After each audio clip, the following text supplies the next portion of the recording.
नमस्कार प्रिय विद्यार्थियों, हमने प्रीवियस जो सिलेजिस टॉपिक का वीडियो है उसमें सिलेजिस के कंसेप्ट्स के रिगार्डिंग डिस्कस किया था। इस वीडियो में हम लोग उन्हीं कंसेप्ट के ऊपर बेस्ड 5 क्वेश्चन सॉल्व करेंगे। इन क्वेश्चंस की मदद से आप सारे कंसेप्ट जो मैंने आपको बताए उनको कनेक्ट कर पाओगे और फिर यदि आप प्रैक्टिस करते हो अन्य क्वेश्चंस की तो निश्चित रूप से उनको भी सॉल्व कर पाओगे। चलिए क्वेश्चन नंबर 1 to 5 के लिए क्वेश्चन नंबर 1 का स्टेटमेंट है। क्वेश्चन नंबर 1 का स्टेटमेंट आपसे कह रहा है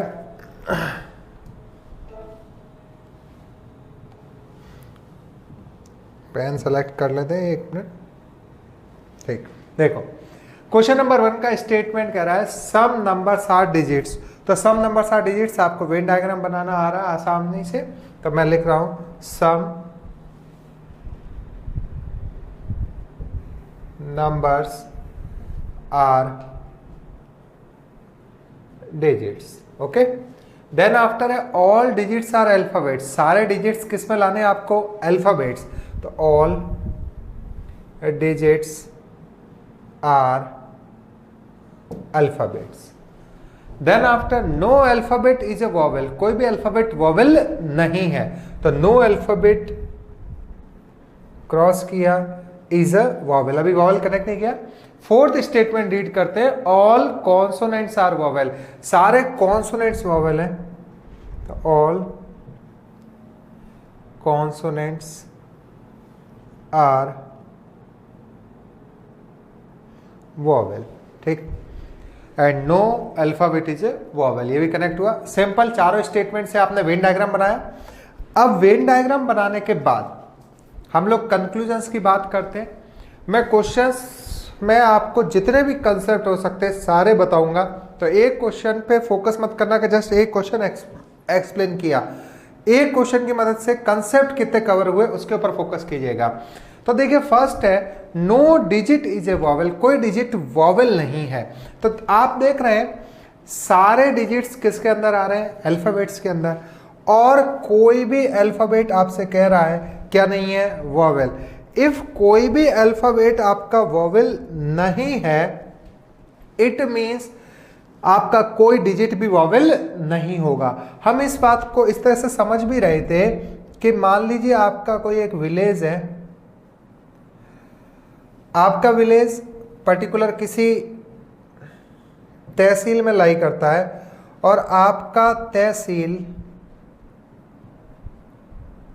जयपुर जिले में नहीं है। अब यदि आपका तहसील जयपुर जिले में नहीं है तो जो आपका गांव है वह भी जयपुर जिले में नहीं होगा।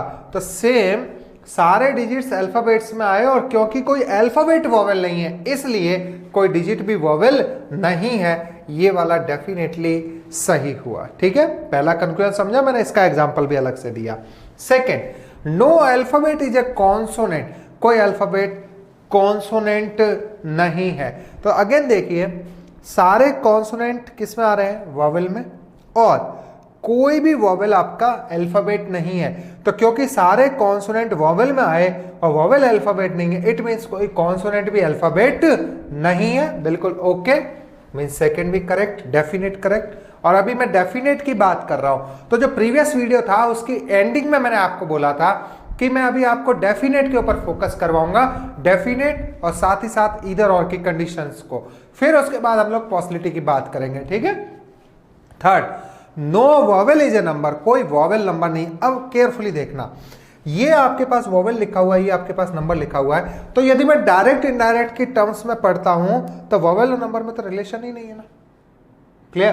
तो कैसा रिलेशन हो गया? इनडायरेक्ट। तो जहां पे रिलेशन है वो डायरेक्ट, जैसे number digit, number alphabet direct relationship, consonant vowel direct relationship, but vowel और नंबर में कोई डायरेक्ट रिलेशनशिप नहीं है। तो इनडायरेक्ट रिलेशनशिप। इनडायरेक्ट रिलेशनशिप में मैंने आपको सिखाया ऑल, नो, सम से स्टार्ट होने वाला कंक्लूजन डेफिनेट कंक्लूजन कभी भी करेक्ट नहीं होगा। तो यहां पे no vowel is a number आपका, क्योंकि इनडायरेक्ट रिलेशन में है और इनडायरेक्ट रिलेशन में मैंने आपको बताया नो करेक्ट नहीं होता। ये क्या हो गया अपना? इनकरेक्ट। ठीक, फोर्थ देखें, ऑल वॉवेल्स आर नंबर, सारे वॉवेल्स नंबर हैं, तो ऑल वॉवेल्स आर नंबर्स। तो अगेन देखिए वॉवेल और नंबर कैसे रिलेशन में है, इनडायरेक्ट रिलेशन में, ठीक। तो क्योंकि वॉवेल नंबर इनडायरेक्ट रिलेशन में, तो ऑल से स्टार्ट होने वाला कंक्लूजन भी सही नहीं होता, गलत किया, ठीक है, यहां तक बात। अब मैं जानता हूं कि कुछ स्टूडेंट के माइंड में चल रहा होगा कि ये जो थर्ड वाला कंक्लूजन है ना, ये तो करेक्ट है, no vowel is a number, correct है, क्योंकि देखो वॉवेल और नंबर अलग अलग है, करेक्ट है। बट आप इस बात को इस तरह से समझिए कि ये इनकरेक्ट क्यों है, अभी वो समझिए। कि कोई दो पर्सन बस स्टैंड पे खड़े हुए, ठीक है, कोई दो पर्सन बस स्टैंड पे खड़े हुए हैं, ये फर्स्ट पर्सन है, ये सेकंड पर्सन है, ये आप लोग खड़े हुए हो। एग्जाम्पल की मदद से बता रहा हूं कनेक्टिंग के लिए कि थर्ड वाला कंक्लूजन मैंने क्यों गलत किया। और फोर्थ पर्सन मैं हूं। देखो मैं आपको सिलेबस पढ़ा रहा हूं, तो मैं आपसे टॉपिक की बात कर रहा हूं। तो बस स्टैंड पे टोटल 4 पर्सन्स हैं, फर्स्ट, सेकंड, थर्ड पे आप है, फोर्थ पे मैं हूं। आप और मैं तो एक दूसरे को जानते, ठीक। अब मैं आया, मैंने आपसे क्वेश्चन पूछना शुरू किया, पढ़ाता हूं क्वेश्चन ही पूछूंगा। तो मैंने आपसे आके क्वेश्चन पूछा कि भाई बताना ये फर्स्ट पर्सन और सेकंड पर्सन के मध्य क्या संबंध है, ठीक। तो फर्स्ट पर्सन और सेकंड पर्सन के मध्य क्या संबंध है, मैंने ये पूछा। हम चारों लोग बस स्टैंड पे खड़े हुए, तो आप कहोगे कि सर मैं भी अभी बस स्टैंड पे आया हूं, आप भी आके खड़े होते जा रहे हो, ये दोनों लोग भी अभी आए हैं। अब इन दोनों के मध्य क्या संबंध है, ये पति पत्नी है, भाई बहन है, या एक दूसरे को जानते नहीं है, हमें कुछ भी क्लियर नहीं है। मैं अपनी बात को एक बार वापस बोल रहा हूं, कनेक्ट करने की कोशिश करना। Third conclusion, no vowel is a number, मैंने ट्रिक के अकॉर्डिंग बताया कि वॉवेल और नंबर में इनडायरेक्ट रिलेशन है, इनडायरेक्ट रिलेशन में ऑल, नो, सम कभी भी फॉलो नहीं करता डेफिनेट कंक्लूजन्स में, इसलिए गलत किया। अब कुछ लोग यदि कंफ्यूजन में आए हैं तो उनको मैं कुछ प्रोसेस का यूज करके समझा रहा हूं कि थर्ड कंक्लूजन क्यों गलत है। तो हम लोग टोटल 4 पर्सन्स को ले रहे हैं। मान लीजिए सिंधी कैंप बस स्टैंड पे हम लोग खड़े हुए हैं, तो ऐसे समझ लें वापस से एक बार। देखो ये थर्ड पर्सन है, आप हो, फोर्थ पर्सन मैं हूं, हम दोनों खड़े हुए बस स्टैंड पे। थोड़ी देर बाद एक व्यक्ति आके यहाँ पे खड़ा हुआ, फिर दूसरा व्यक्ति आके खड़ा हो गया, ये दोनों व्यक्ति पास पास खड़े हुए। अब मैंने आपसे पूछा कि इन दोनों व्यक्तियों के मध्य क्या संबंध है, क्या ये दोनों व्यक्ति एक दूसरे को जानते हैं। तो आप कहोगे कि सर बस स्टैंड पे इतनी सारी जनता खड़ी हुई है, सेकंड के पास में कोई और भी खड़ा है, सर फर्स्ट के पास में कोई और भी खड़ा है, तो इन सभी व्यक्तियों के मध्य क्या संबंध है ये तो मेरे को मालूम नहीं है, ठीक। तो मैंने कहा अच्छा कि ये इन दोनों के मध्य क्या संबंध है, आप इसमें श्योर नहीं हो। तो टॉपिक में कितने संबंध बनेंगे इनके मध्य, 4। मैं पूछूं क्या ये एक दूसरे को पूरी तरह जानते हैं, तो आप कहोगे कि सर मालूम ही नहीं है कि ये दो व्यक्ति हैं कौन, कहां से आए हैं। जब तक मेरे को इनके बारे में डेफिनेट जानकारी नहीं होगी मैं कैसे बोल सकता हूं। जैसा कि मैंने प्रीवियस वीडियो में बताया था कि मेरे पास पेन है, तो इस बात का केवल आप तक निष्कर्ष ये पहुंचता कि मेरे पास एक पेन है, बट वो किस ब्रांड का है, मेरे पास कितने साल से है, ये कुछ भी श्योरिटी आपके पास नहीं है। तो सेम हियर, ये दोनों पर्सन्स खड़े हुए तो हैं, लेकिन इनके मध्य क्या संबंध है ये नहीं पता। तो मैंने पूछा कि एक दूसरे को पूरी तरह जानते, आप कहोगे सर श्योर नहीं हो। मैं पूछूं कि यह एक दूसरे को बिल्कुल नहीं जानते, तो आप कहोगे सर इरिटेट मत करो। जब ये दो व्यक्ति आके खड़े हुए हमारे सामने और मैं कह चुका हूं कि मैं नहीं जानता ये कौन है, तो ये एक दूसरे को पूरी तरह जानते हैं या एक दूसरे को बिल्कुल नहीं जानते, इस बारे में मेरे पास कहां से डेफिनेट जानकारी है। अब जब मेरे पास डेफिनेट जानकारी नहीं है इन दोनों व्यक्तियों को लेके, तो सर मैं आपको आंसर कैसे करूं। और टॉपिक भी यही कहता है कि अनटिल अनलेस आप आंसर मत कीजिए जब तक आप डायग्राम से डेफिनेट नहीं हो। तो नो के बारे में डेफिनेट नहीं। मैंने फिर आगे और आपको स्ट्रेस किया, कहा कि क्या ये एक दूसरे को थोड़ा बहुत जानते, तो आप अगेन कहोगे कि सर अब आप मेरे को और ज्यादा इरिटेट कर रहे हो। कहीं एक दूसरे को पूरी तरह जानते या एक दूसरे को पूरी तरह नहीं जानते, या थोड़ा बहुत जानते या थोड़ा बहुत नहीं जानते, मैं किसी भी बारे में श्योर नहीं हूं। आगे आप कहोगे कि सर आप तो थोड़ी देर बाद मेरे से ये पूछने लगोगे सर स्कूटर पे ये दो व्यक्ति गए, ठीक, कि स्कूटर पे ये दो व्यक्ति जा रहे हैं, एक ही स्कूटर पे बैठे हुए हैं, एक ही एज के हैं, तो सर आप तो पूछ दोगे मेरे से कि इन दोनों व्यक्तियों में क्या संबंध है, भाई बहन है, पति पत्नी है या कजिन्स है? तो मैं तुरंत कहूंगा हाँ ये बात तो सही है, आपको श्योरिटी नहीं है। और यदि आपको उन दोनों व्यक्तियों के बारे में श्योरिटी नहीं है तो आप कंक्लूजन्स को करेक्ट नहीं करोगे। क्लियर? तो नो भी एक रिलेशन है, जब तक वेन डायग्राम से कंफर्म नहीं होना नो के बारे में तब तक आंसर नहीं करोगे। तो होप सो आप समझ पाए होंगे कि दो व्यक्ति अलग अलग खड़े थे तो इनके मध्य क्या रिलेशन है, मैं क्लियर नहीं है। अब यदि मैं अपनी बात को यहां पे कनेक्ट करूं तो देखो ये वॉवेल खड़ा हुआ है, ये नंबर खड़ा हुआ है, तो वॉवेल और नंबर के बीच में डिस्टेंस है कि नहीं? क्या कोई भी रिलेशन दिख रहा है आपको? All, some, no, some not, वैसे कोई रिलेशन नहीं दिख रहा है। तो जब कोई रिलेशन नहीं दिख रहा तो आप कंफर्म नहीं हो, कंफर्म नहीं हो तो आप no vowel is a number को क्या कर दोगे, गलत कर दोगे। क्लियर बात? नो समझ में आया? अब नो सही कब करना है, जब जैसे ये अल्फाबेट और आप वॉवेल को देख रहे हो तो ये देखो नो का रिलेशन बना हुआ है ना इनके बीच में, तो आप इसको सही कर दोगे, no vowel is alphabet. Clear? तो नो भी एक रिलेशन है, जब तक वेन डायग्राम से कंफर्म नहीं होता तब तक करेक्ट रिलेशन है। ठीक है?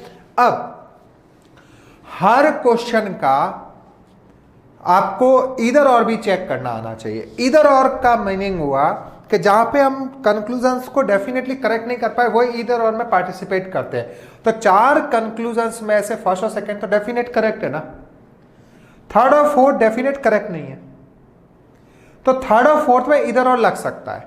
इधर और की कंडीशन मैंने आपको बताई थी, उसके ऊपर अभी फोकस करेंगे।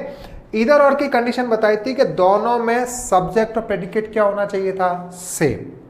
ठीक? तो जो कंक्लूजन है सब्जेक्ट और प्रेडिकेट सेम होना चाहिए। सब्जेक्ट के मैंने बारे में बताया कि जो फर्स्ट टर्म है वो ऑलवेज वर्क करेगी सब्जेक्ट, जो सेकंड टर्म है वो ऑलवेज वर्क करेगी प्रेडिकेट। तो दोनों में सब्जेक्ट और प्रेडिकेट तो सेम है। सब्जेक्ट प्रेडिकेट के सेम होने के बाद मैंने बताया था I plus C, I plus O और A प्लस O में से कोई एक पेयर होना चाहिए। तो नो को रिप्रेजेंट करते हैं आप E से और ऑल को रिप्रेजेंट करते हैं A से, तो A प्लस E का पेयर हुआ। और जबकि मैंने आपको बताया 3 पेयर में से कोई एक, I plus E, I plus O और A प्लस O।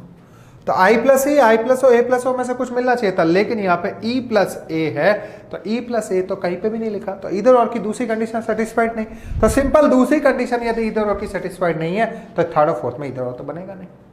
क्लियर? तो यहाँ पे ये दोनों के दोनों गलत हो गए, इधर और नहीं लगेगा। क्यों नहीं लगेगा, समझ में आया आपको? अब यदि अपन लोग इसका आंसर बोले तो इसका आंसर अपन लोग क्या बोलेंगे, only first and second is true. तो only first and second is true आपके पास किस ऑप्शन में है? कहीं पे भी नहीं, फर्स्ट में भी नहीं है, second, third, fourth, only first and second true, third option दिख रहा है। तो आंसर क्या होगा, ऑप्शन नंबर थर्ड। क्लियर? चलो आगे बढ़ते हैं नेक्स्ट, फिर क्वेश्चन नंबर 2 के ऊपर।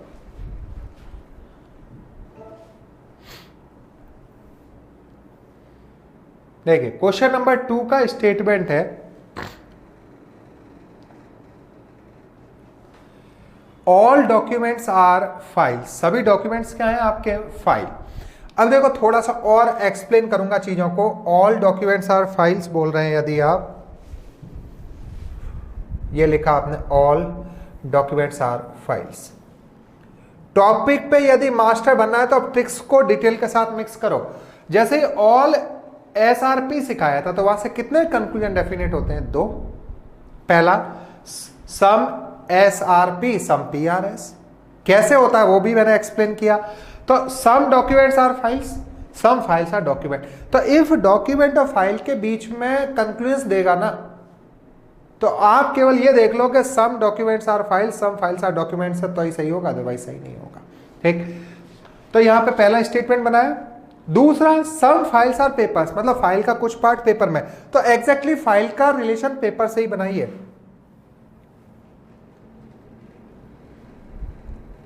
सम files are papers. Clear? Next है ऑल पेपर्स आर सर्टिफिकेट। सारे पेपर सर्टिफिकेट में, तो सारे पेपर सर्टिफिकेट में, ये ऑल पेपर्स आर सर्टिफिकेट। ठीक? नेक्स्ट फोर्थ है no certificate is a manuscript. कोई सर्टिफिकेट मैन्युस्क्रिप्ट नहीं है, तो no certificate is a manuscript. ठीक? डायग्राम तो बड़े आसानी से बन रहा है। इफ मैं कंक्लूजन्स को आंसर करने से पहले यहां पे ये देखना चाहूं कि कितने कंक्लूजन्स डेफिनेट फॉलो कर रहे हैं, तो वह देखने के लिए मेरे को वेन डायग्राम के थ्रू मैंने जो वैलिड कंक्लूजन डेराइव करना सिखाया था उसके ऊपर फोकस कीजिएगा। जैसे ऑल में 2 कंक्लूजन्स होते हैं, नो में 2 कंक्लूजन्स होते हैं, सम में 1 कंक्लूजन होता है, नो सम नॉट में कोई कंक्लूजन नहीं होता वैलिड। तो जैसे डॉक्यूमेंट फाइल तो मैं यहां से 2 कंक्लूजन बोलूंगा, और यदि ये आपने सीख लिया तो आप वैलिड कंक्लूजन्स की थ्योरी को अप्लाई कर रहे हैं, साथ ही साथ डेफिनेट कंक्लूजन्स को भी करेक्ट करना सीख लिया। जैसे पहला, some documents are files. Second होगा some files are documents, complete. Then after देखिए फाइल का कुछ पार्ट ओवरलैप होके सर्टिफिकेट ऑफ पेपर से कनेक्ट हो रहा है, तो आप बोलेंगे सम पेपर्स आर फाइल्स, तीसरा कंक्लूजन। और बड़े आराम से देखें यहां पे ऑल डॉक्यूमेंट्स आर फाइल्स, 2 चीजें आनी थी, ऑल में 2 होते हैं, दोनों बोल दिए। फिर second statement some files are papers, तो स्टेटमेंट है सम फाइल्स आर पेपर्स, तो कंक्लूजन आएगा सम पेपर्स आर फाइल्स। तो तीसरा कंक्लूजन जो डेफिनेट करेक्ट होगा सम पेपर्स आर फाइल। तो एबव मेंशन 2 स्टेटमेंट से 3 कंक्लूजन ही डेफिनेट आएंगे। फिर थर्ड स्टेटमेंट पड़ा ऑल पेपर्स आर सर्टिफिकेट। अब देखना वेन डायग्राम का use, all papers are certificate, again some papers are certificate, some certificate are papers. Then after certificate का कुछ पार्ट किस में जा रहा है, फाइल्स में, तो some certificate are files, some files are certificate. ठीक, next no certificate is manuscript, तो आप बोलेंगे no manuscript is a certificate, because no S is P, तो रिवर्स में no P is a S, some P are not S बोलते हैं। तो no manuscript is a certificate, some manuscript are not certificate. और फिर उसके बाद देखिए सारे पेपर सर्टिफिकेट में आए थे, अब सर्टिफिकेट किस में नहीं है, मैन्युस्क्रिप्ट में, तो no paper is a manuscript. Some papers are not manuscript, no manuscript is a paper, some manuscript are not paper. ये कंक्लूजन फॉलो किए, इसको बोलने की कोशिश कीजिए। बोलने का मतलब हुआ इसको समझने की कोशिश कीजिए, सिलेबस टॉपिक बहुत आसान बन जाएगा। अब देखिए फाइल का कुछ पार्ट ओवरलैप होकर डेफिनेटली पेपर और सर्टिफिकेट में जा रहा है, तो फाइल का कुछ पार्ट डेफिनेटली ओवरलैप होकर पेपर और सर्टिफिकेट में गया। अब जो पार्ट फाइल का ओवरलैप होकर पेपर और सर्टिफिकेट में गया वो कभी भी किस में नहीं आएगा, मैन्युस्क्रिप्ट में नहीं आएगा। क्यों नहीं आएगा, क्योंकि कोई भी सर्टिफिकेट क्या नहीं है, मैन्युस्क्रिप्ट। तो आप क्या बोलेंगे, some files which are papers and certificates are not manuscript. कुछ फाइल जो पेपर और सर्टिफिकेट हैं वे कभी भी मैन्युस्क्रिप्ट नहीं है, तो सम नॉट फॉलो किया। तो मैंने all no some some not यही तो बताया आपको, किस तरह से करेक्ट करते हैं, किस तरह से फॉल्स करते हैं, वो सारा वेन डायग्राम में हिडन होता है। चीज जरूरत होती है उन चीजों को एक्सट्रैक्ट करने की, उन चीजों को समझने की, और इस लेवल तक पहुंचने के लिए बहुत हार्ड वर्क चाहिए आपको। तो देखो अब आगे डायग्राम्स बना दिया मैंने, आंसर करता हूं। तो वैलिड कंक्लूजन की थ्योरी से ही हमें पता चल जाता है कि कौन से कंक्लूजन करेक्ट, कौन से गलत। तो जिनको ये चीज समझ में आ गई वैलिड कंक्लूजन वाली, उनके लिए तो ट्रिक्स यूजलेस है, और जिनको नहीं आई समझ में, टाइम लग रहा है, तो थोड़ा सा टाइम दीजिए। ट्रिक और वैलिड कंक्लूजन दोनों को मिक्स करके चलते हैं। पहला, at least some documents are paper, कुछ डॉक्यूमेंट पेपर। एटलीस्ट वर्ड का कुछ फर्क नहीं पड़ता, इग्नोरेबल वर्ड है, तो at least some documents are paper को simple some documents are papers की तरह ट्रीट करते हैं। तो सम डॉक्यूमेंट्स आर पेपर, कुछ डॉक्यूमेंट पेपर। अब देखना यहां पे डाउट उठेंगे। अब डॉक्यूमेंट ऑफ पेपर देखो, क्या डॉक्यूमेंट ऑफ पेपर का सर्कल आपको एक दूसरे से लिंक दिख रहा है? देखो ये डॉक्यूमेंट का और ये पेपर का अलग अलग है कि नहीं है सर्कल? सर्कल यदि अलग अलग है तो कैसा रिलेशन बोल देंगे आप लोग? इनडायरेक्ट। अब यदि इनडायरेक्ट रिलेशन है तो आप जानते हैं कि ऑल से शुरू होने वाला, नो से शुरू होने वाला, सम से शुरू होने वाला इसका जो डेफिनेट है वो फॉलो नहीं करेगा। ठीक, और ये सारे देखो डेफिनेट कंक्लूजन लिखे हैं। डेफिनेट का मतलब कहीं पे भी पॉसिबिलिटी शब्द यूज नहीं हुआ। तो ये सम डॉक्यूमेंट्स आर पेपर क्योंकि इनडायरेक्ट रिलेशन है तो ये सही नहीं है अभी। ठीक है, तो सही नहीं है इसलिए क्रॉस लगाया। मैंने ऐसा नहीं बोला कि ये निश्चित रूप से गलत है, मैंने बोला ये निश्चित रूप से सही नहीं है, कंफ्यूजन का पॉइंट हो गया। क्लियर है यहां तक? और आप डॉक्यूमेंट का जब वैलिड कंक्लूजन बोल रहे थे तो डॉक्यूमेंट का रिलेशन तो डेफिनेट में केवल फाइल से ही तो था, डॉक्यूमेंट का रिलेशन पेपर से तो है ही नहीं, इसलिए गलत हो गया, सिंपल। ठीक है, दूसरा, no manuscript is a document, कोई मैन्युस्क्रिप्ट डॉक्यूमेंट नहीं है। समझ में आ रहा होगा, देखो ये मैन्युस्क्रिप्ट, ये डॉक्यूमेंट, बस स्टैंड वाली थ्योरी बताई थी। अब मैन्युस्क्रिप्ट और डॉक्यूमेंट बहुत दूर दूर खड़े हैं, तो इनके मध्य क्या संबंध है? क्या संबंध का मतलब पूरी तरह जानते हैं अर्थात ऑल, बिल्कुल नहीं जानते अर्थात नो, थोड़ा बहुत जानते हैं अर्थात सम, थोड़ा बहुत नहीं जानते अर्थात सम नॉट। तो all, no, some, some not में से क्या सही है? ये क्लियर ही नहीं है डॉक्यूमेंट मैन्युस्क्रिप्ट में, इट मींस ये भी करेक्ट नहीं है अभी, ठीक है। Third, some certificates are file, कुछ सर्टिफिकेट फाइल्स हैं, तो कुछ सर्टिफिकेट फाइल्स है। देखिए सर्टिफिकेट का कुछ पार्ट फाइल में आ रहा, आप देख भी रहे हैं, ये सर्टिफिकेट की बाउंड्री और ये आपकी फाइल की बाउंड्री, दोनों में कुछ पार्ट तो कॉमन है, ठीक। और फाइल और सर्टिफिकेट में आप वैलिड कंफ्यूजन बोल रहे थे, उस टाइम पे भी सम आ रहा था। अब मैं चीजों को बार बार रिपीट नहीं करूंगा। तो देखिए थर्ड वाला डेफिनेट सही। Fourth, no paper is a document, कोई पेपर डॉक्यूमेंट नहीं, तो अगेन पेपर और डॉक्यूमेंट में कोई रिलेशन नहीं है, indirect relation, all no some follow नहीं करेगा, ठीक। Only third is true. अब देखो ओनली थर्ड इज ट्रू दिख रहा है ना आपको, एक ऑप्शन, फोर्थ ऑप्शन दिख रहा है, जल्दबाजी में होंगे तो सही करके आ जाएंगे। तो ओनली थर्ड इज ट्रू, यदि आप जल्दबाजी में है तो सही कर देंगे, बट मैंने क्या बोला, हर क्वेश्चन में कहीं ना कहीं इधर और भी चेक करना है आपको, ठीक। तो इधर और यदि चेक करना है आपको, तो आपको कंडीशन लगानी आनी चाहिए। देखो दो कंक्लूजन, दो स्टेटमेंट वाले क्वेश्चंस तो ऑटोमेटिकली सॉल्व होने लगेंगे, ये क्वेश्चन सॉल्व कराऊंगा उसके बाद। तो यहां पे देखो इधर और के लिए थर्ड वाला तो पार्टिसिपेट ही नहीं करेगा, क्योंकि मैंने बोला जो डेफिनेट कंक्लूजन है वो कभी भी इधर और के फेयर में नहीं आते। अब इधर और का मेला लगा, तो इधर और के मेले के लिए भाई दो शर्तें हैं। पहली शर्त क्या है कि जोड़े में आना है, आओगे तो जोड़े में आओगे, अकेले नहीं आओगे, ठीक। तो जोड़ा बनाते हैं। कौन कौन पहले कैंडिडेट है? एक तो फर्स्ट है, एक सेकंड है, एक फोर्थ है, ठीक। सॉरी। तो फर्स्ट, सेकंड और फोर्थ इधर और के मेले में भाग लेने के लिए उपस्थित व्यक्ति हैं। अब इनको अच्छी तरह मालूम है कि यदि हमें मेले में जाना है तो पेयर बनाना पड़ेगा। तो फर्स्ट बेसिकली अगर पेयर बनाता है तो दो ही व्यक्तियों के साथ तो बना सकता है, या तो सेकंड के साथ या फिर किसके साथ बनाएगा, फोर्थ के साथ। मींस फर्स्ट और सेकंड में इधर लग सकता है, फर्स्ट एंड फोर्थ में लग सकता है।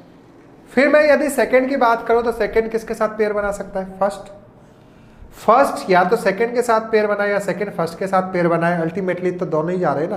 तो आप चाहे सेकंड का फर्स्ट से पेयर बोलिए या फर्स्ट का सेकंड से पेयर बोलिए, कोई इशू तो नहीं, एक ही बनेगा। सेकंड किसके साथ बना सकता है, फोर्थ, तो मैंने नेक्स्ट पेयर लिखा सेकंड फोर्थ। तो फर्स्ट ने सेकंड के साथ बनाया, फर्स्ट ने फोर्थ के साथ पेयर बनाया, ये लिखा। फिर सेकंड ने देखा किसके पास साथ पेयर बन सकता है, तो सेकंड बोल रहा है फर्स्ट के साथ, ऑलरेडी लिखा हुआ है इसलिए कॉपी नहीं किया। सेकंड किसके साथ पेयर कर सकता है, फोर्थ। फिर आगे गया, फोर्थ किसके साथ बना सकता है, सेकंड लिखा हुआ है। फोर्थ किसके साथ बना सकता है, फर्स्ट, फोर्थ फर्स्ट के साथ। तो टोटल इधर और के फेयर में जाने के लिए पेयर्स कितने बने अपने पास, 3। तो हमें इधर और भी इन 3 पेयर में तो चेक करने। अब यदि आप वेन डायग्राम से इधर और देखोगे ना, 4 स्टेटमेंट 4 कंक्लूजन में बहुत टाइम लग जाएगा, इसलिए अभी कंडीशन सिखा रहा हूं, ठीक। तो देखो फर्स्ट और सेकंड की बात करें, अब यदि मैं फर्स्ट और सेकंड की बात करता हूं, इनमें यदि इधर और लगता है, ठीक, यदि इनमें इधर और लगता है तो सब्जेक्ट और प्रेडिकेट सेम होना चाहिए। सब्जेक्ट और प्रेडिकेट सेम होना चाहिए, तो देखो यहां पे डॉक्यूमेंट सब्जेक्ट है, पेपर प्रेडिकेट है। सेकंड में देखो सब्जेक्ट क्या है, मैन्युस्क्रिप्ट, और प्रेडिकेट क्या है, डॉक्यूमेंट। तो सब्जेक्ट प्रेडिकेट ही डिफर हो गए कि नहीं हो गए? देखो यहाँ डॉक्यूमेंट है, यहाँ पेपर है, और यहाँ पे मैन्युस्क्रिप्ट, यहाँ पे डॉक्यूमेंट, तो सब्जेक्ट प्रेडिकेट अलग अलग हो गए, ठीक है। मीन्स यहाँ जो सब्जेक्ट है वो यहाँ होना चाहिए था, यहाँ जो प्रेडिकेट है वो यहाँ होना चाहिए था, ठीक। ऐसा भी हो सकता है फर्स्ट का सब्जेक्ट सेकंड में प्रेडिकेट मिल जाए, सेकंड का प्रेडिकेट फर्स्ट में, सॉरी फर्स्ट का प्रेडिकेट सेकंड में सब्जेक्ट मिल जाए, तब भी सब्जेक्ट और प्रेडिकेट सेम बोले जाते हैं। मींस एटलीस्ट 2 टर्म्स है ना, वो दोनों सेम होनी चाहिए। जैसे टर्म फर्स्ट डॉक्यूमेंट है, टर्म सेकंड पेपर है, तो दोनों कंक्लूजन में डॉक्यूमेंट और पेपर ही मिलने चाहिए। बट यहाँ पे एक तीसरी टर्म भी मिल रही है, वो कौन सी है, मैन्युस्क्रिप्ट। दैट्स व्हाई सब्जेक्ट और प्रेडिकेट सेम नहीं है। अब सब्जेक्ट प्रेडिकेट ही सेम नहीं है फर्स्ट और सेकंड के, तो फर्स्ट और सेकंड तो ऑटोमेटिकली आउट हो गए ना आपके इधर और के पेयर से, ठीक है, आउट हो गए। अब नेक्स्ट जो पेयर बनाने के लिए अवेलेबल है वो है फर्स्ट और फोर्थ। अब यदि मैं फर्स्ट और फोर्थ की बात करता हूं, ये फर्स्ट और फोर्थ की बात करें अपन लोग, तो इनमें सब्जेक्ट प्रेडिकेट सेम होना चाहिए। देखो यहाँ पे डॉक्यूमेंट है, यहाँ पे क्या है पेपर, यहाँ पे पेपर है, यहाँ पे डॉक्यूमेंट, दो ही टर्म्स आ रही है ना, डॉक्यूमेंट और पेपर। या मैंने इसको ऐसे भी बोला था कि फर्स्ट का सब्जेक्ट सेकंड में प्रेडिकेट हो जाए, फर्स्ट का प्रेडिकेट सेकंड में सब्जेक्ट हो जाए, then also subject predicate same बोल जाएंगे। सब्जेक्ट प्रेडिकेट सेम होने के बाद आई प्लस ही, आई प्लस हो, ए प्लस हो, तो सम को आप लोग किससे लिखते हैं, आई से, नो को आप किससे लिखते हैं, ई से। तो आई प्लस ई का पेयर भी हो गया, सब्जेक्ट प्रेडिकेट भी सेम है, तो डायरेक्टली आंसर क्या कर दोगे, इधर फर्स्ट और सेकंड, मैं सॉरी इधर फर्स्ट और फोर्थ, तो फर्स्ट और फोर्थ में इधर और हो गया। अब लास्ट बचता है अपने पास सेकंड और फोर्थ। बड़े आसानी से देख लेना, सेकंड और फोर्थ को आप तुरंत कैच कर लोगे, इधर और नहीं लगेगा। देखो एक टर्म मैन्युस्क्रिप्ट, दूसरी टर्म डॉक्यूमेंट, तीसरी टर्म पेपर आ गई, तो मैन्युस्क्रिप्ट, डॉक्यूमेंट और पेपर तीन टर्म्स हो गई कि नहीं हो गई, और इधर और कितने टर्म्स में लगता है, दो टर्म्स में, दैट्स व्हाई सेकंड और फोर्थ है, तो इधर और लगेगा ही नहीं, ये इजी वे में कट। तो अब इसका करेक्ट आंसर क्या बना, only third and either first और फोर्थ फॉलो, केवल थर्ड और या तो फर्स्ट या फोर्थ अनुसरण करता है। बन गया, ऐसा ऑप्शन तो कहीं पे भी नहीं है। तो यदि जल्दबाजी में थे तब तो ओनली थर्ड फॉलोज, ठीक। और क्योंकि हम लोग इधर और चेक कर रहे थे तो क्या बना, नन ऑफ दीज, और लिखा हुआ भी इधर फर्स्ट और fourth and third follows. Clear सभी को, ठीक। तो ये तो मैंने कंडीशन के अकॉर्डिंग बनाया आंसर। अब देखो कंडीशन हो सकता है कुछ लोगों को पसंद नहीं आ रही हो, लग रहा हो कि पढ़ाने वाले को डेप्थ में पता भी है या नहीं पता, ठीक। जैसे मैं कुछ वीडियो देखता हूं तो उनमें तो directly only A are B ना, उसका कंक्लूजन, उसका कन्वर्जन लिख देते हैं all B are A, but कैसे, क्यों, उसका जवाब ही नहीं, और मिलियंस ऑफ व्यूज है। तो चीजों को डेप्थ में या तो स्टूडेंट देखना नहीं चाहता, और या फिर जो बता रहा है उसको डेप्थ में मालूम नहीं, दो ही तो रीजन होंगे। बट मैं आपको डेप्थ और शॉर्ट दोनों बता रहा हूं, ठीक है, चाहे लोग देखें या नहीं देखें, बट मैं अपनी तरफ से पूरी कोशिश करूंगा कि डेप्थ और शॉर्ट दोनों बताओ। देखो डॉक्यूमेंट और पेपर की बात हो रही थी, फर्स्ट और फोर्थ, इतने पे हम लोग आ जाते हैं, फर्स्ट और फोर्थ, ठीक है। जो बेसिकली डायग्राम के थ्रू इधर और देखना पसंद करते हैं तो वो सेलेक्ट कर लेंगे कि फर्स्ट और फोर्थ में लगेगा। अब देखो बात हो रही है डॉक्यूमेंट पेपर की, पहला कह रहा है सम डॉक्यूमेंट ऑफ पेपर, और चौथा कह रहा है नो पेपर इज डॉक्यूमेंट। थोड़ा सा केयरफुली देखे तो डॉक्यूमेंट का पार्ट डेफिनेटली किस में आएगा, फाइल में आएगा, डेफिनेटली आएगा। अब क्योंकि सारे डॉक्यूमेंट फाइल में आए हैं और फाइल का कुछ पार्ट आप देख रहे हैं किस में जा रहा है, पेपर में। अगर मैं पेपर की बात करूं, थोड़ा कलर चेंज कर लेते हैं, सुविधा है अपने पास कलर चेंज करने की। देखो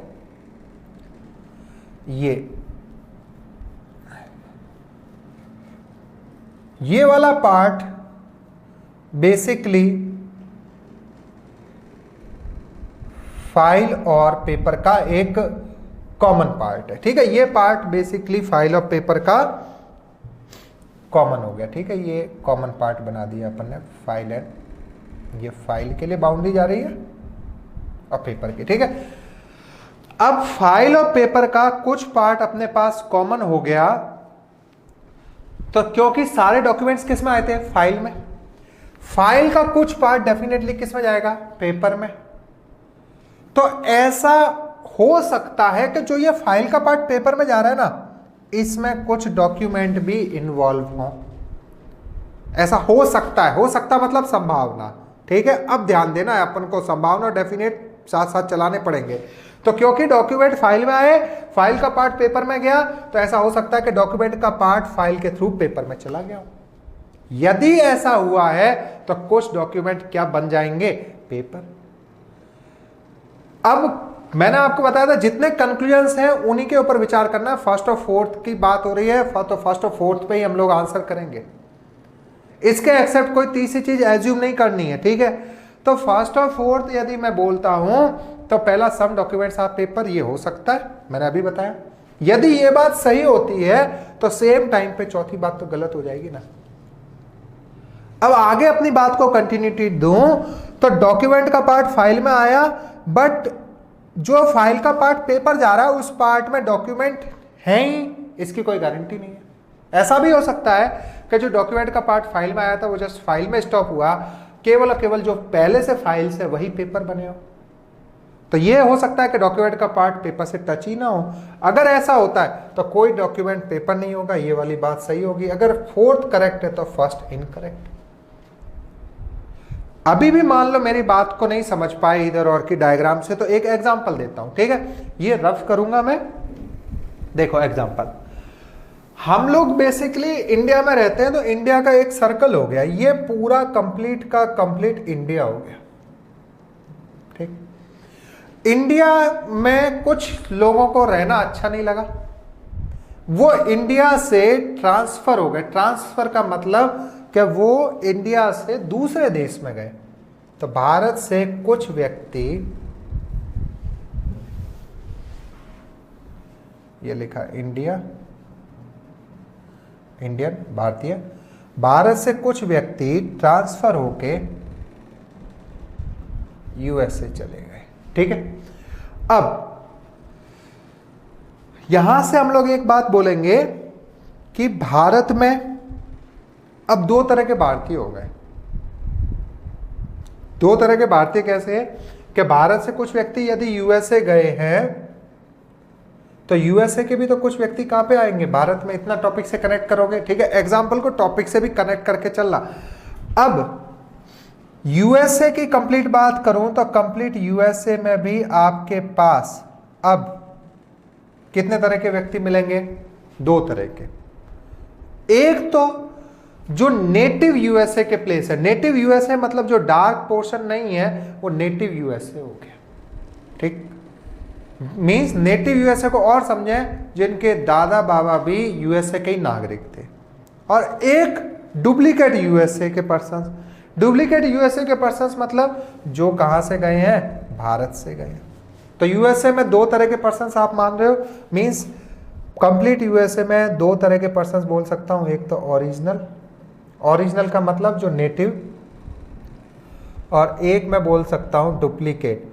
डुप्लीकेट का मतलब जो अभी इंडिया से ट्रांसफर हुए, ठीक है। तब वो पूरा यूएसए में मिक्सअप हो गया ना, डुप्लीकेट और ओरिजिनल। हमें नहीं पता कि कौन सा ओरिजिनल है कौन सा डुप्लीकेट है, क्लियर। अब आगे स्टेटमेंट बोला गया कि यूएसए से कुछ व्यक्ति यूके चले गए। अब सबसे इंपॉर्टेंट बात आ गई, यूएसए से कुछ व्यक्ति यूके जा रहे हैं। अब यदि यूएसए से कुछ व्यक्ति यूके जा रहे हैं तो ये वाला जो पार्ट है ना, जा तो यूएसए से यूके रहे, लेकिन ये पूरा का पूरा आपका पार्ट क्या था, यूएसए। अब यूएसए से ये व्यक्ति यूके गए तो इस पार्ट में आप बताइए ओरिजिनल पर्सन्स इन्वॉल्व है या डुप्लीकेट पर्सन्स इन्वॉल्व है या फिर ये दोनों इन्वॉल्व है, इस बात की तो हमारे पास श्योरिटी ही नहीं है, क्लियर। तो हम क्या बोलेंगे कि इस पार्ट में ओरिजिनल यूएसए भी हो सकता है, मतलब केवल और केवल यूएसए का ये वाला पार्ट हो सकता है, या डुप्लीकेट ही हो सकता है, मींस जो इंडियन यूएसए में गए थे केवल केवल वही हो, या ये भी हो सकता है कुछ ओरिजिनल चले गए हो कुछ डुप्लीकेट चले गए। तीनों बातें हो सकती ना, तीनों संभावनाएं हो सकती हैं। तो अब हम संभावना पे आ गए। संभावना का मतलब हम किस में आ गए, पॉसिबिलिटी में। तो अब तीन संभावना है कि भारत के व्यक्ति यूएसए में, सॉरी, भारत के व्यक्ति यूके में हो भी सकते हैं और नहीं भी हो सकते, श्योरिटी नहीं आई। तो यही तो बात डॉक्यूमेंट और पेपर के साथ भी हो रही थी फर्स्ट और फोर्थ में, क्लियर। तो हम लोग यहाँ पे इधर और इधर बोलेंगे, मतलब अगर आपको दो कंक्लूजन्स दिए जाएं, दोनों पे आपको विचार करने को कहा जाए, पहला लिखा होता क्या कुछ भारतीय यूके के नागरिक है, दूसरा क्या कोई भारतीय यूके का नागरिक नहीं है, तो आप इन दो में से ही तो आंसर करोगे, तीसरा कंक्लूजन एज्यूम ही नहीं कर सकते। तब आप क्या कहोगे, हो सकता है कि इंडिया के कुछ व्यक्ति यूएसए के थ्रू यूके में गए हैं। अगर है तो ये वाली बात सही हो गई, तो दूसरी गलत हो गई कि नहीं होगी। बट हमेशा पहली बात अकर होगी, इसकी कोई गारंटी नहीं है। ये भी हो सकता है कि सेकंड करेक्ट हो, फर्स्ट इनकरेक्ट हो। मींस इंडिया के यूएसए में गए बट ओरिजिनल यूएसए वाले पर्सन से यूके गए हो। ठीक, तो ये इधर और की कंडीशंस थी आपके साथ, जो मैंने अभी डायग्राम से एक्सप्लेन की। तो सेम आपका डॉक्यूमेंट ऑफ पेपर में भी कंडीशन चल रही है। अब मैं वापस से डायग्राम नहीं बनाऊंगा क्वेश्चन नंबर 2 का, क्वेश्चन नंबर 3 में इस बात को और क्लियर करेंगे। चलो, तो इसका आंसर भी टिक कर दिया था, आगे बढ़े। क्वेश्चन नंबर 3,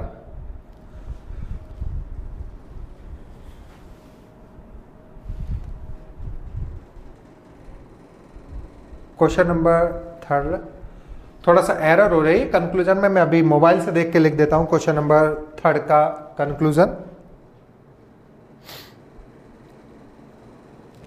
तब तक आप इसका वेन डायग्राम बनाएं सभी लोग, स्टेटमेंट का।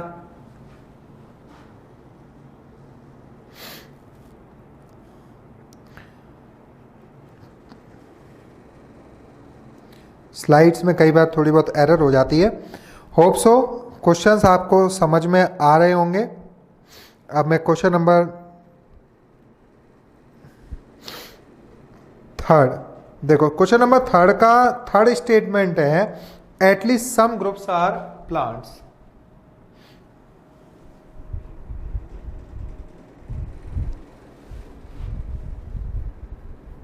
थर्ड है आपका, at least some groups are plants.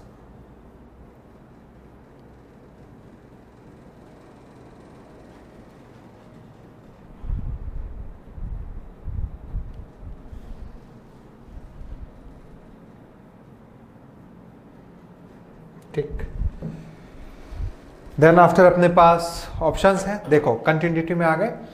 पहला है स्टेटमेंट, नो ग्रुप्स GROUPS है, ठीक है। तो no group is a people, ठीक, कोई ग्रुप पीपल नहीं है। तो हम लोग सिंपल डायग्राम बनाते पहले तो।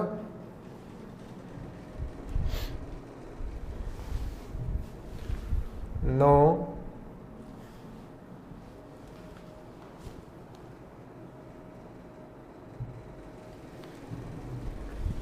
कलर का भी ध्यान रखना पड़ता है कि आपको दिखेगा कि नहीं दिखेगा। देखो, no group is a people, कोई ग्रुप पीपल नहीं है। तो आपने लिखा no group is a, space थोड़ा सा कम होगा डायग्राम बनाने के बाद, इधर बना लेते हैं। नो ग्रुप, और शिफ्ट कर देते हैं, no group is a people, ठीक है। फिर सेकेंड स्टेटमेंट है, all people are animals. All people are animals. देखो, नंबर ऑफ क्वेश्चंस कम करवा सकता हूं मैं आपको, लेकिन कंसेप्ट देखना सारे कवर हो गए। अगर मैं एनिमल और ग्रुप में बात करूं तो एनिमल से ग्रुप में आप समझ पा रहे होंगे। देखो, एनिमल का कुछ पार्ट डेफिनेटली पीपल में जाएगा, एनिमल का कुछ पार्ट पीपल में जाएगा। जो पार्ट एनिमल का पीपल में गया वो कभी भी किस में कनेक्ट नहीं होगा, ग्रुप में। तो आप क्या कहेंगे, some animals which are people are not group. तो some animals are not group, okay.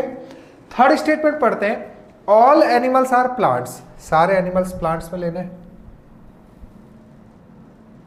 तो all animals are plants. Fourth, all plants are roots. सारे प्लांट्स रूट्स में लेने, all plants are roots. Clear. अब पहला, no group is a plant, कोई group plant नहीं। अब केयरफुली देखना, ग्रुप का रिलेशन प्लांट से तो नहीं है। देखो, ग्रुप का रिलेशन तो जस्ट एंड जस्ट किससे दिया हुआ है आपको, पीपल से। तो ग्रुप का रिलेशन केवल केवल आपको पीपल से दिया हुआ है। तो क्योंकि बात हो रही है प्लांट और ग्रुप की, तो प्लांट और ग्रुप में इनडायरेक्ट रिलेशन, डायरेक्ट इनडायरेक्ट अगर पढ़ना सीख लिया तो क्वेश्चंस काफी फास्ट होंगे। तो पहला कंक्लूजन डेफिनेट तो करेक्ट नहीं है, ठीक है। सेकंड पढ़ा, ऑल पीपल आर प्लांट्स, सारे पीपल प्लांट्स हैं। तो अगेन देखिए, सारे पीपल प्लांट्स, ये रहा पीपल, ये रहा प्लांट्स। पीपल से यदि प्लांट्स पे आ रहा हूं तो मेरा इंटरनल टू एक्सटर्नल मूवमेंट हुआ ना। अब यदि इंटरनल टू एक्सटर्नल मूवमेंट हुआ तो मैंने सिखाया सम और ऑल दोनों फॉलो करते हैं, तो ऑल पीपल आर प्लांट्स, ये तो सही है डेफिनेट। ठीक, थर्ड पढ़ा at least some groups are plants, कम से कम कुछ ग्रुप प्लांट है। तो वापस देखिए ग्रुप और प्लांट में तो रिलेशनशिप नहीं है ना, तो अगेन इनडायरेक्ट रिलेशनशिप, ये भी कर। Fourth all plants are group, सभी प्लांट्स ग्रुप है, तो अगेन प्लांट और ग्रुप, इनडायरेक्ट रिलेशनशिप। तो इनडायरेक्ट रिलेशन में ऑल नो सम से स्टार्ट होने लगा, कंक्लूजन गलत कर देते ना, कर दिया गलत। अब देखो सेकेंड तो डेफिनेट है, अब इधर और के में अगर पार्टिसिपेट करेंगे तो फर्स्ट थर्ड और फोर्थ पार्टिसिपेट करेंगे, इतनी बात आ रही समझ में। चलो मैंने अलग से लिखा first third and fourth participate करेंगे। अब मैं थोड़ा रुकता हूं, यदि मैं फर्स्ट थर्ड और फोर्थ को देख रहा हूं तो मेरे को पेयर बनाना आना चाहिए। अब यदि मैं पेयर बनाना चाहूं तो फर्स्ट का थर्ड के साथ पेयर बन सकता है, फर्स्ट का फोर्थ के साथ बन सकता है, और थर्ड पेयर अब आप बना रहे हैं तभी आप यहाँ पे टाइम दे रहे हैं तो वो यूजफुल है, और अगर आप थर्ड पेयर नहीं बना पा रहे तो आप जो टाइम दे रहे हैं वो यूजलेस है। तो देखो फर्स्ट और थर्ड का पेयर बना, फर्स्ट और फोर्थ का बना, और लास्ट पेयर क्या बनेगा, थर्ड और फोर्थ का। अब अगर मान लो कोई नहीं समझ पाया तो देखो पेयर लिख भी रहा हूं, फर्स्ट किसको इन्वाइट कर सकता है, थर्ड, फिर फर्स्ट के पास और ऑप्शन क्या है, फर्स्ट किसको इन्वाइट कर सकता है, फोर्थ, और उसके बाद थर्ड किसको इनवाइट कर सकता है, फोर्थ, थर्ड किसको इनवाइट कर सकता है, फर्स्ट, फर्स्ट ने थर्ड को इनवाइट किया या थर्ड ने फर्स्ट को इनवाइट किया, दोनों जाएंगे तो इधर और के फेयर में ही ना, तो इसलिए फर्स्ट का थर्ड के साथ बन सका, तो रिवर्स नहीं करते वापस, थर्ड का फोर्थ के साथ, थर्ड इतने पर्सन्स को तो इनवाइट कर सकता है। अब मैं बात करता हूं फोर्थ की, तो फोर्थ किसको इनवाइट कर सकता है, थर्ड, फोर्थ किसको इनवाइट कर सकता है, फर्स्ट, तो देखो फोर्थ ने थर्ड को इनवाइट किया, फोर्थ ने फर्स्ट को इनवाइट किया, ऑलरेडी लिखा हुआ है, तो टोटल पेयर कितने बने इधर और के लिए, 3। अब सिंपल कंडीशन के अकॉर्डिंग चलें तो फर्स्ट और थर्ड में सब्जेक्ट प्रेडिकेट ही तो सेम करना है, तो देखो फर्स्ट में सब्जेक्ट है ग्रुप, प्रेडिकेट है प्लांट, थर्ड में सब्जेक्ट है ग्रुप, प्रेडिकेट है प्लांट, तो सब्जेक्ट प्रेडिकेट तो सेम हो गए ना, ग्रुप और प्लांट, दो ही टर्म्स यूज हो रही है। देन आफ्टर फर्स्ट नो से स्टार्ट हो रहा है, नो मतलब क्या लिख देंगे, ई, और थर्ड सम से स्टार्ट हो रहा है मींस आई, तो आई प्लस ई का पेयर भी हो गया फर्स्ट और थर्ड में, सब्जेक्ट प्रेडिकेट भी सेम है, तो फर्स्ट और थर्ड तो डेफिनेटली इधर होकर फेयर में एंटर कर जाएंगे, करवा दिया एंटर इनको। ठीक, आगे देखें फर्स्ट और फोर्थ, यदि मैं फर्स्ट और फोर्थ की बात कर रहा हूं तो फर्स्ट और फोर्थ में सब्जेक्ट प्रेडिकेट तो सेम है, देखो दो ही टर्म्स हैं, ग्रुप है प्लांट है, प्लांट है ग्रुप है, मैंने बताया भी था फर्स्ट का सब्जेक्ट सेकंड में प्रेडिकेट हो जाए, फर्स्ट का प्रेडिकेट सेकंड में सब्जेक्ट हो जाए, तब भी सब्जेक्ट प्रेडिकेट सेम होते हैं, मींस दो टर्म्स यूज होनी चाहिए, हो रही है। बट फर्स्ट वाला नो और जो फोर्थ वाला है वो ऑल, तो ए, तो मैंने तो पेयर बताए थे आई प्लस ई, आई प्लस और ए प्लस हो, बट फोर्थ वाला क्या बन रहा है, ई प्लस ए, तो ये तो कंडीशन सेटिस्फाइड नहीं हुई ना सेकंड नंबर इधर और की, तो दैट्स वाई फर्स्ट और फोर्थ बाहर हो गए। थर्ड और फोर्थ की बात करें तो थर्ड और फोर्थ तो दोनों पॉजिटिव ही हैं, और इधर में मैंने बताया कॉम्प्लीमेंट्री पेयर ऑफ कंक्लूजन होना चाहिए, कॉन्ट्राडिक्ट करने वाले कंक्लूजन, या अभी मान लो कॉन्ट्राडिक्ट को एक्सेप्ट नहीं कर रहा है तो देखिए सब्जेक्ट प्रेडिकेट अगेन सेम है दोनों में, ग्रुप प्लांट, प्लांट और ग्रुप, बट सम मतलब आई, ऑल मतलब ए, आई प्लस ए का पेयर हुआ, आई प्लस ए का पेयर नहीं चाहिए आपको। ठीक, तो इसका भी कंप्लीट आंसर क्या बना, only second and either first और फोर्थ फॉलो, तो स्टार्ट के 4 ऑप्शंस में तो ये नहीं है, स्लाइड मूव करते हैं, 5 ऑप्शन लिखा हुआ है नन ऑफ दीज, और नन ऑफ दीज में आपके सामने लिखा हुआ भी है ईदर फर्स्ट और third and second follow, option number 5। ठीक, एंजॉय कर रहे होगे क्वेश्चंस को। Question number 4,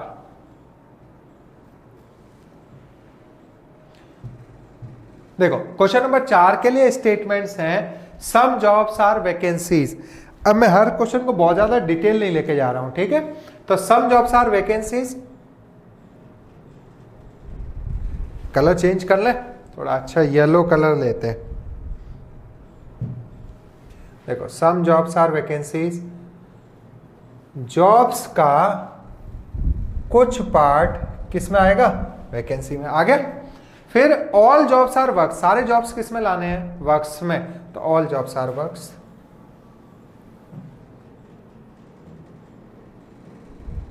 all jobs are works. Okay, then after no work is a trade. कोई भी वर्क क्या नहीं है? ट्रेड.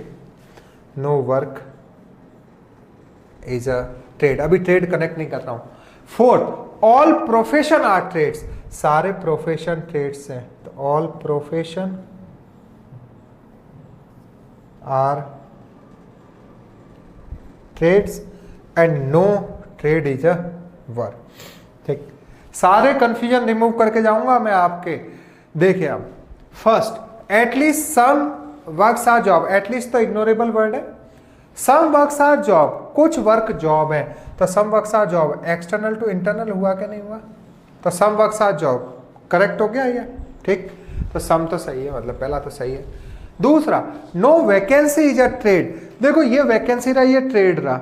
वैकेंसी और ट्रेड इनडायरेक्ट रिलेशन में है. अब मेरी बात बहुत ध्यान से यदि सुनी है तो मैंने बताया इनडायरेक्ट रिलेशन में ऑल नो सम तो फॉलो कभी भी नहीं करेगा. डेफिनेट कंक्लूजन सम नोट कर सकता है और सम नोट कर भी रहा है. देखो जितने भी वैकेंसी हैं उसमें से वैकेंसी का कुछ पार्ट जॉब और वर्क्स में आएगा. जो पार्ट वैकेंसी का जॉब और वर्क्स में आएगा वो कभी भी किस में नहीं आएगा? ट्रेड में. Means some vacancies which are jobs and works are not trade. Directly बोलूंगा तो some vacancy are not trade. तो ये आपका नो वैकेंसी या ट्रेड लिखा हुआ है कि कोई वैकेंसी ट्रेड नहीं है. बट मैं डेफिनेट कितना हूं कि वैकेंसी का जो पार्ट ओवरलैप होकर जॉब और वर्क में आया वो कभी ट्रेड नहीं होगा. But rest of the part vacancy का प्रोफेशन और ट्रेड है या नहीं इसकी कोई श्योरिटी नहीं है. दैट्स वाई नो वाला कंक्लूजन सही नहीं है. ठीक है.